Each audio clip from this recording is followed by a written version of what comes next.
Buenas,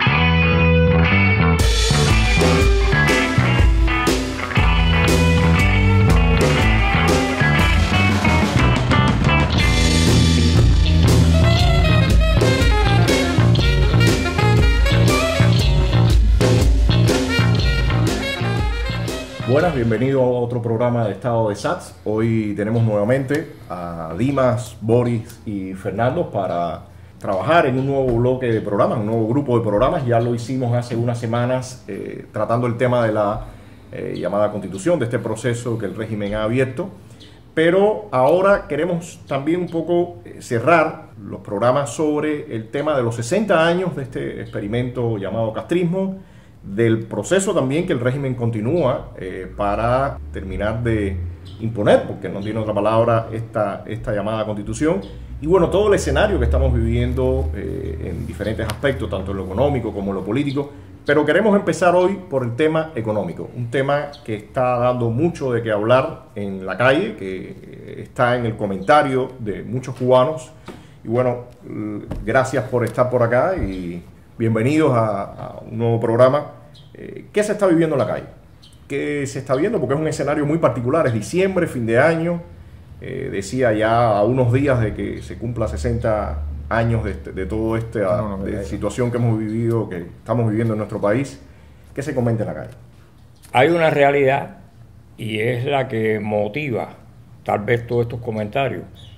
En primer lugar, la situación económica, como bien tú decías, está en un punto crítico. Si durante todo el año ha estado mal, ahora en este mes que comienza de diciembre, pues parece que tiende a empeorar. En primer lugar, la zafra del 17 al 18 fue un fracaso, inclusive inferior a la zafra anterior, que también fue un fracaso, o sea, es una cadena de fracasos, y las perspectivas que puede tener la nueva parece que no iluminan mucho tampoco el porvenir. En segundo lugar, la célebre zona especial de desarrollo de Mariel no acaba de despegar. Son pequeños negocios los que se establecen allí y se han visto obligados hasta a hacer una concesión a los vietnamitas en un sector de la misma para que ellos sean los que creen la infraestructura e inclusive reciban los inversionistas, tanto vietnamitas, y llama la atención, como extranjeros que quieran establecerse en ese lugar. También hay otro problema, se agudiza el transporte, las carencias en la población las está sintiendo, escasea el pan, escasea la leche, escasean los productos cárnicos, o sea, hay escasez realmente y visible y la está sintiendo la población. Y además de eso, las exportaciones que debían haberse realizado no se realizaron, no se cumplió el plan de exportaciones y a esto se añade la pérdida de los millones que representaba la explotación de los médicos que prestaban servicios en Brasil. O sea, todo esto conspira y crea una situación bastante difícil en este fin de año y que no augura nada bueno para el próximo 2019. Dimas. Sí, yo veo que se ha creado o se está fomentando la situación más compleja de los últimos años para el gobierno. Ayer me encontré con una persona que hacía 25 años que no lo veía, muy alejado políticamente de mis ideas, paró la moto ahí, me saludó y me dice, ¿en qué está? Digo, lo mismo de antes, pero con más convicción ahora. Y me dice, esto se está cayendo a pedazos. Y esa frase me golpeó, que viniera de una persona como él. Y es lógico, si nosotros nos montamos en la historia esta breve, tenemos que en febrero de 1959, Fidel Castro dijo que se iba a duplicar la capacidad de la producción, que se iba a aumentar el consumo de la población cubana y que íbamos a alcanzar un nivel de vida superior al de cualquier otro pueblo del mundo. 1959, 2018, inmerso en la crisis más profunda de la historia de Cuba. Y eso lo resume todo. Sí. El cubano tiene una cultura de buscar en el día lo que come en el día. O sea, estamos hablando de que es imperioso resolver por la mañana la comida del mediodía. Cuando tú le desapareces de las redes de distribución lo que son digamos, las instituciones alimentarias del cubano, el huevo, el pan, el aceite y el pollo, no la carne, no carne en general, sino el pollo para los que pueden comprar en la tienda en dólares un poquito de pollo. Cuando tú desapareces esos elementos, el cubano sencillamente no tiene que comer. Y estamos en diciembre en una situación en la cual todos esos elementos, si aparecen, son después de dar largos periplos, largos recorridos alrededor de la ciudad. No quiero pensar cómo estar haciendo en el campo. Hay información de que el pan, ese pan, el del día a día, ese no lo hay en algunos municipios del interior del país. No quiero pensar, te estoy hablando de La Habana porque es donde yo vivo. Pero cuando tú desapareces eso y conviertes eso en una cosa que la persona tiene que dedicarle horas del día, muchas horas del día a resolverlo, está diciendo que es un ciudadano que está en un nivel muy primario de sus capacidades vitales para alimentarse, para vivir. Eso es algo importante. Yo veo que hay, o sea, dos señales muy claras. A nivel macro del país, la economía va muy mal, o sea, en el sentido que el régimen tenía otras expectativas también referentes al turismo, referente a la entrada de más capital extranjero. Uno de los temas que también añadiría a lo que mencionaba Fernando es el tema de la deuda. Claramente ya siguen con los impagos. Fue evidente cuando vino el presidente español que hay problemas, a pesar de que han condonado deuda, siguen con los impagos. Y la otra parte, que es a nivel micro, lo que vive el ciudadano, a la que yo añadiría también lo que viene ocurriendo con el tema del cuentapropismo. O sea, este es un tema que el régimen había lanzado supuestamente para quitarse carga y que desde el cuentapropismo se pudiera lanzar una economía a nivel pequeño y mediana que sirviera para dinamizar el escenario. Y lo que estamos viviendo con todas las leyes que ellos han impulsado en los últimos tiempos es la idea de ahogarlo, o por lo menos tenerlos esquinados, y esto está trayendo un disgusto tremendo dentro de la sociedad, porque está golpeando a nivel, como tú mencionabas, de la alimentación, y está golpeando uno de los puntos más claros, es el transporte.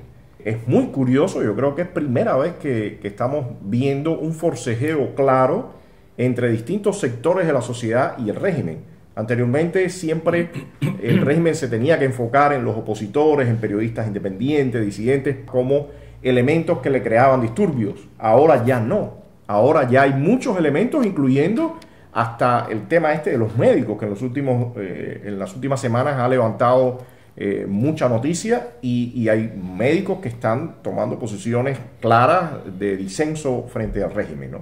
Yo creo que todo esto está siendo un escenario bastante particular. El modelo cubano, este modelo totalitario, centralizado, desde que arrancó, ha cambiado varias veces la forma de dirigir la economía, pero hay una cosa que se ha mantenido: prioridad de la economía estatal, no participación de los cubanos en su iniciativa, y economía planificada. Y ha habido cambios desde el sistema presupuestario de financiamiento, el sistema de planificación y dirección de la economía, las reformas de Raúl Castro, pero esa es la constante que se mantuvo y esa es la causa fundamental del fracaso. Y entonces eso se vació en los lineamientos. El resultado fue que la economía clásica se declaró como un problema de seguridad nacional. Los salarios descendieron, el salario real me refiero, o sea, hubo un pequeño aumentico de salario, pero hubo un aumento enorme del costo de la vida. El éxodo aumentó, la corrupción aumentó. O sea que todo fracasó, y eso ahora se ha unido ya en un momento en que ya eso no da más. Entonces, ¿qué ocurre? Que si paliamos, como lo sabemos, por las subvenciones, ya eso no existe. Ahora no se puede mantener. Hay que negociar. Y el gobierno de Cuba, ahora mismo, este recorrido que hace Díaz-Canel, sale a varios países, pero no va a los países donde se puede negociar cosas, porque Cuba no tiene nada que negociar. O sea, que da la impresión que lo que va es a pedir más ayuda, y eso no es solución. Sencillamente el gobierno no tiene ya salida para esto. Se insiste en lo que fracasó, y la salida es economía de mercado, propiedad privada, participación de los cubanos en todos los problemas de la economía, y esas son las cosas que se están institucionalizando en el nuevo proyecto de constitución para que siga igual. O sea, en vez de rectificar el rumbo, se ratifica el rumbo. Si hay un problema, todo el interés para resolver el problema económico en Cuba lo han centrado en el sector estatal, cuando está demostrado que el sector estatal es un sector que ha ido de fracaso en fracaso. O sea, 60 años de fracaso es el ejemplo más claro de eso. Y sin embargo, las medidas que se toman contra el sector privado son totales e inclusive arbitrarias. En lugar de utilizar el sector privado, que en este momento es quien más puestos de trabajo genera, y es el que más potencial tiene realmente, porque inclusive en una situación de presión, de persecución, ha demostrado que tiene capacidad de crecer y desarrollarse, aunque lo traten de evitar.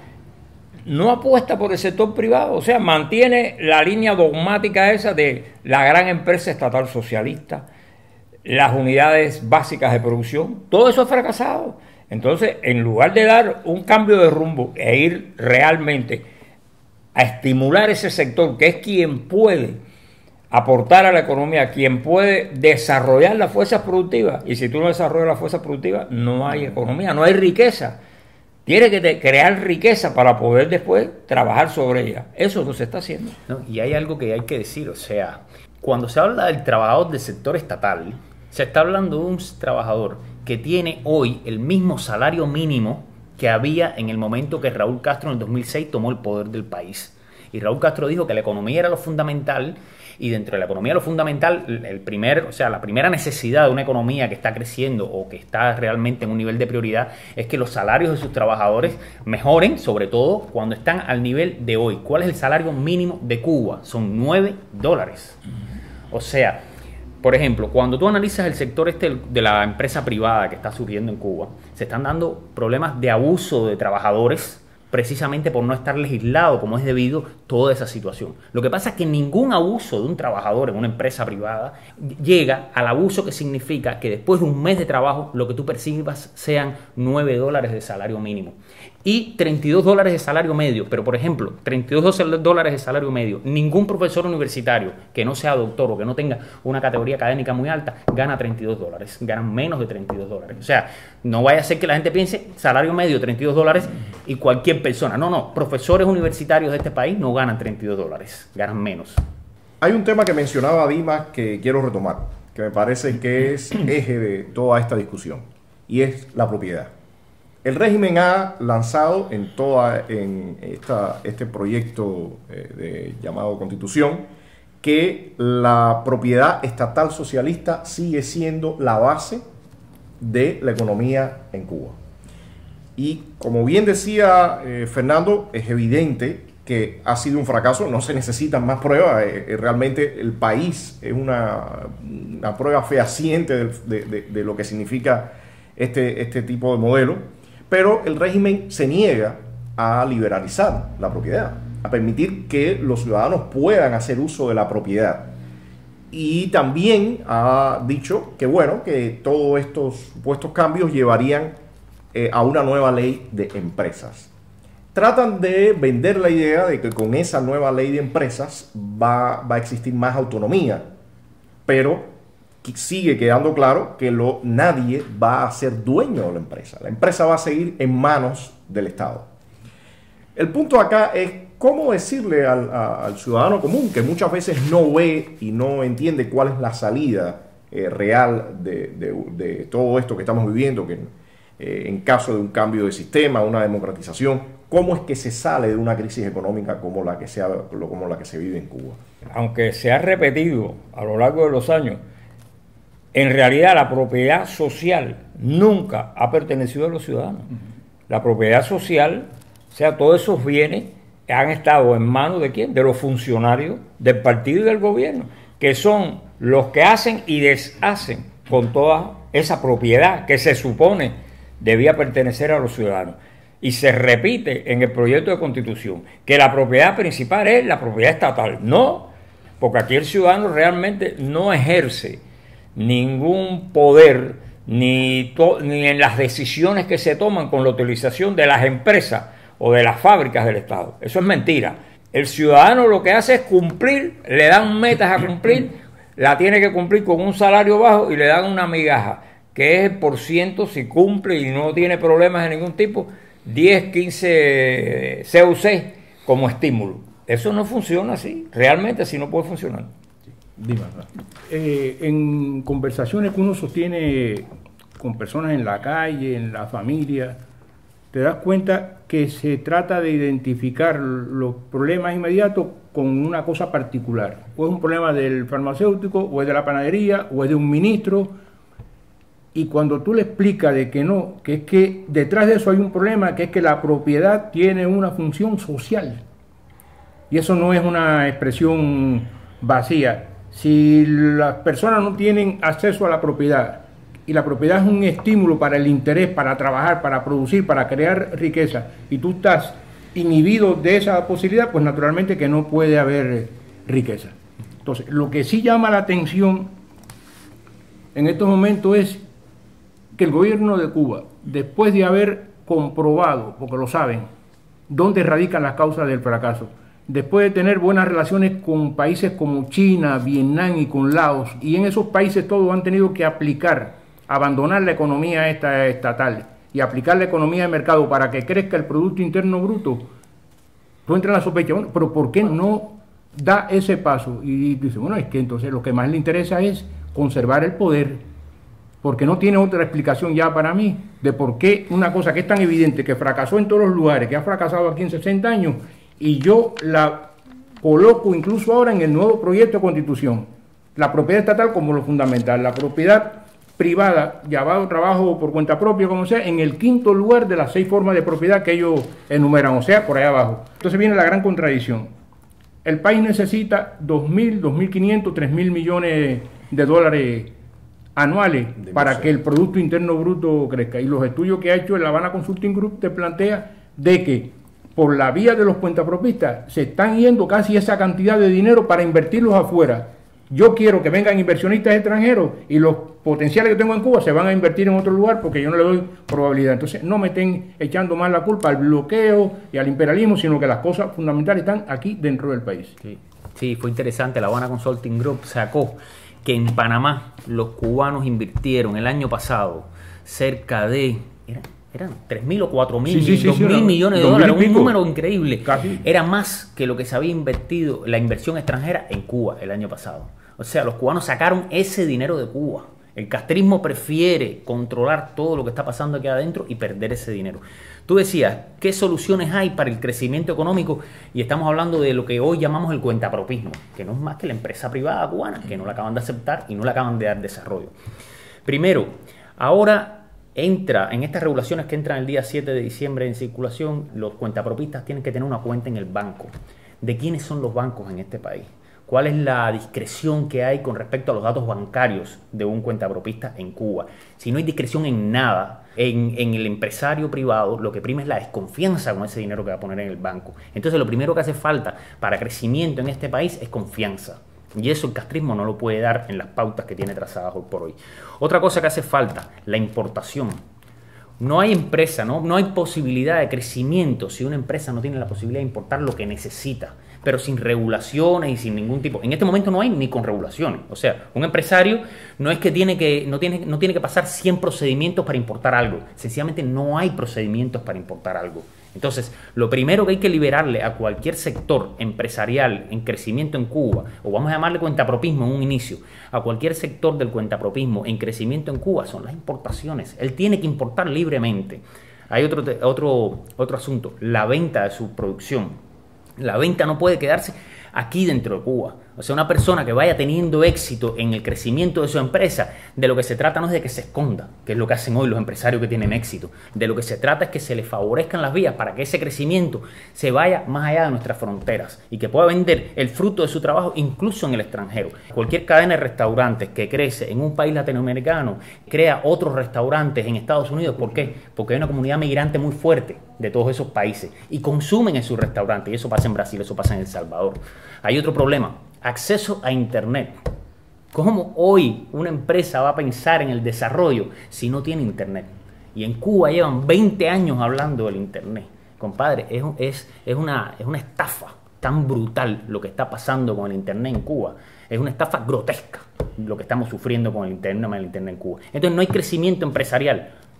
a gran escala, una escala significativa, si no hay posibilidades de comunicación. Ahí te doy 4 elementos que son yo pienso en lo que estaba mencionando Dimas, y para mí en lo particular está claro que mientras este sistema esté imperante no va a haber absolutamente ningún tipo de transformación. O sea, para mí eso queda claro porque las pruebas le sobran. De hecho, cada vez que, como se dice, la soga la tienen al cuello, han dado pasos en la dirección que ellos saben que tienen que darla. Lo que inmediatamente después restringen lo poco que avanzan, van atrás, arrasan o sea, hemos visto a muchas personas que de momento han podido lograr cierta prosperidad que al doblar de la esquina están decomisándole o le están confiscando o están yendo a la cárcel. O sea, eso lo hemos visto muchas veces con individuos que se han lanzado a tratar de prosperar. El tema que yo veo acá también importante es que los cubanos vean cómo ocurre un proceso por ejemplo, en el mismo caso de la propiedad, de liberalización real. O sea, en Europa del Este se dieron muchos procesos donde se permitió que ya después de ocurrido el cambio de sistema, los nacionales pudieran adquirir propiedades y poder echar adelante sus empresas. Algunos fueron realmente no funcionaron bien, ciertas élites se apoderaron de esas empresas, la corrupción, en otros las cosas fueron un poco mejor. Pero en el caso de Cuba, ¿cómo a ustedes se les antoja que puede ocurrir este proceso? Porque a mí me gustaría que, como mencionaba, que el cubano pueda entender cómo se pudiera echar a andar realmente la economía. Mira, aquí hay un problema que es el siguiente, y Dima lo tocaba. Mientras las autoridades, o sea, el gobierno, no tome la decisión política de liberar el mercado, de liberar las ataduras económicas, el proceso es muy difícil. Por ejemplo, aquí trataron entre comillas, de que los cubanos, como usufructuarios, se encargaran de determinados comercios gastronómicos y soltarlos del Estado y dárselos a estos cubanos que tenían más o menos un pequeño capital. Estoy hablando de una cafetería, un restaurancito, no las cosas grandes, pero cosas pequeñas, una peluquería. Cuando uno habla con las personas que entraron en ese mecanismo, o sea, que creyeron en ese mecanismo, uno se da cuenta que la opinión de ellos es, bueno, que se mantienen porque hicieron una inversión inicial y no la quieren perder, pero que prácticamente resultaron engañados. Yo conozco, por ejemplo, el caso de una pareja, barbero y peluquera, que cogieron un local que estaba prácticamente cerrado, había sido peletería, después había sido barbería estatal, carecía de espejo, no tenía aire acondicionado, no tenía el sillón de pelar, estaba roto, e hicieron una inversión inicial, pusieron su split, pusieron sus espejos, equiparon tanto la barbería como la peluquería. Y cuando vino la primera inspección que le hace, que da la casualidad que viene en aquel momento la señora que era ministra de Comercio Interior, este barbero, este amigo mío, empieza a preguntarle, ¿no?, cómo es el mecanismo, porque no se sabía bien. Y dice, bueno, si yo quisiera retirarme, porque, bueno, no, si tú te retiras, toda la inversión esta tú la pierdes, porque eso el Estado se queda con ella. No, pero yo cogí esto destruido y yo hice una inversión que, por ejemplo, él me decía, me costó 10.000 CUC. Entonces, este dinero que tiene el cubano, como es en usufructo, él no lo está invirtiendo en una propiedad de él, lo está invirtiendo en una propiedad del Estado que mañana, por lo que sea, el Estado se la quita y perdió su capital y perdió todo. Entonces, las personas, ¿qué hacen? Prefieren alquilarle a un particular un garaje, montar en ese garaje una cafetería o un restaurante, y es un trato entre dos particulares. El Estado no tiene nada que ver con eso. Yo pago el impuesto. Y ha fracasado eso del usufructo, de los locales en usufructo, porque la inversión es tuya, pero el local no es tuyo. Respondiendo a lo que tú preguntabas, Rodiles, empezaría por la agricultura. Aquí casi todo hay que hacerlo simultáneamente, pero yo arrancaría por la agricultura, que es el principal obstáculo. Ni la 258 esa del 2008, ni la 211, ni la otra, han hecho un montón de cambios, pero no han llegado, porque tienen miedo de llegar a donde hay que llegar. Y hay que llegar a la entrega de eso, no en usufructo, sino en propiedad. Yo conversé con muchos campesinos cuando empezó la medida esta, y ¿qué es lo que planteaban ellos? No, yo voy a entregar la licencia, yo he analizado con los hijos míos, porque el problema es que a los 10 años se me vence esto y el Estado me lo puede quitar otra vez y yo no se lo dejo en herencia a mis hijos. Y el campesino tiene un arraigo por la propiedad mayor. Sí, ahora lo extendieron, pero sí el mismo conflicto. Pero no es el mismo problema. Mm. O sea que mientras ese hombre no se sienta seguro en esa tierra que él se la dan baldía, y él tiene que hacer pozo para que tenga agua, tiene que hacer bien hechuría para guardar las herramientas, tiene que hacer esto, tiene que tener garantía de que eso le queda como patrimonio para su familia, y eso tiene que ser la propiedad. Y eso hay que llevarlo a todos los demás. Entonces, cuando se formen cooperativas, las cooperativas no las puede formar el Estado, eso no son cooperativas. En Cuba no hay cooperativas. La cooperativa es un propietario con otro que se ponen de acuerdo para producir ello, y ellos son los que trazan las normas de cómo hacer las cosas, no una ley de cooperativa. No puede ser un usufructo que decía Fernando, porque es que todos esos restaurantes que han entregado, los locales y todo es del Estado. Y todo es muy frágil, la propiedad es muy frágil. ¿Y cuál es la contrapartida? Que la gente hace su poquito de dinerito y se va para afuera. Y Cuba no progresa. Toda discusión económica pasa por situación económica, por situación política y por ordenamiento jurídico.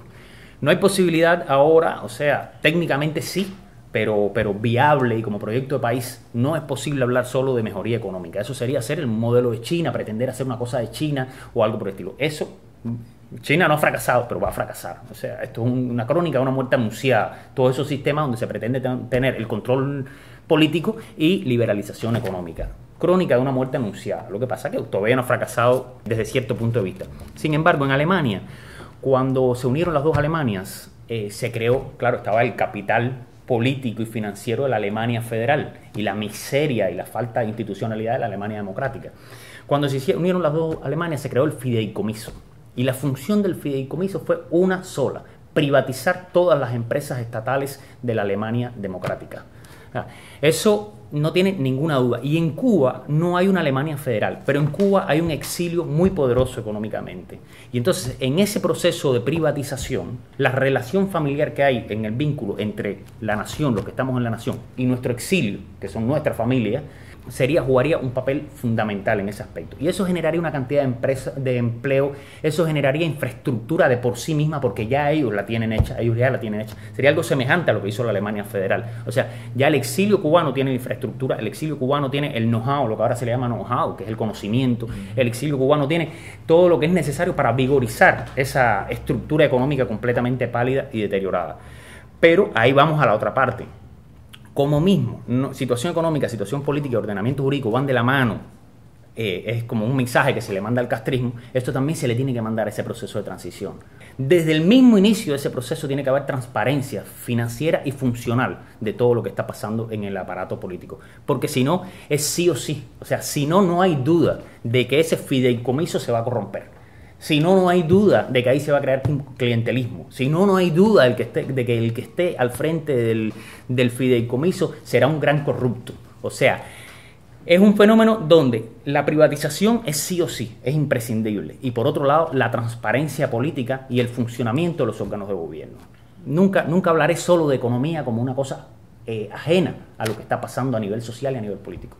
Yo pienso que es un momento donde hay que empezar a manosear estas posibilidades de qué va a ocurrir durante un proceso de transición, cómo manejar todo lo que sería la liberalización de las propiedades o privatización, qué hacer con las empresas estatales ahora ineficientes, qué hacer con las propiedades, bueno, los propietarios o sus herederos. O sea, todo este tema me parece que es un tema que tiene que empezar a discutirse para que los cubanos que han crecido durante todo este tiempo y no tienen una idea de cómo se manejan estos procesos también puedan ver las experiencias de Europa del Este. Tú mencionabas el caso de Alemania, pero hay muchos: Polonia, República Checa, Rusia, que ha sido en ese sentido uno de los menos favorecidos, ¿no? Cayó mucho en las mafias, en los grupos que se dieron de poder.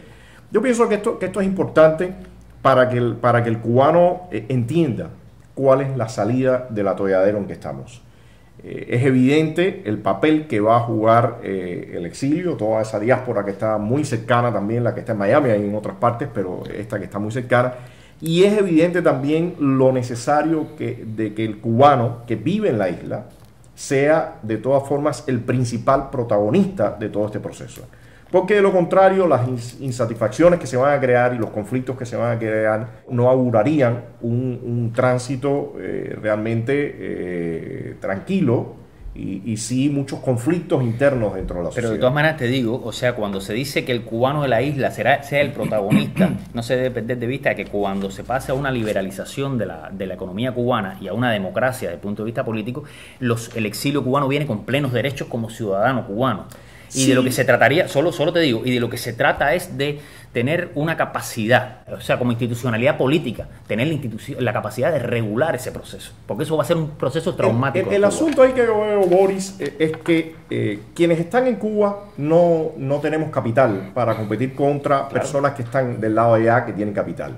Pero a su vez sí hay un capital social, sí hay un capital humano, y hay que buscar la forma en que todos estos actores puedan de alguna forma encontrar su espacio para desarrollarse, porque de lo contrario, si todo va a estar basado en que tú puedas venir y comprar rápidamente y dejar a la otra persona o a otro grupo amplio de sectores fuera de esa dinámica que se va a dar, bueno, pues el conflicto está anunciado. Claro. Mira, hay una cosa que yo creo que antes de llegar a esa transición, si el Estado cubano actual fuera inteligente y quisiera resolver, o por lo menos comenzar a tomar medidas para mejorar la situación económica, podía empezar.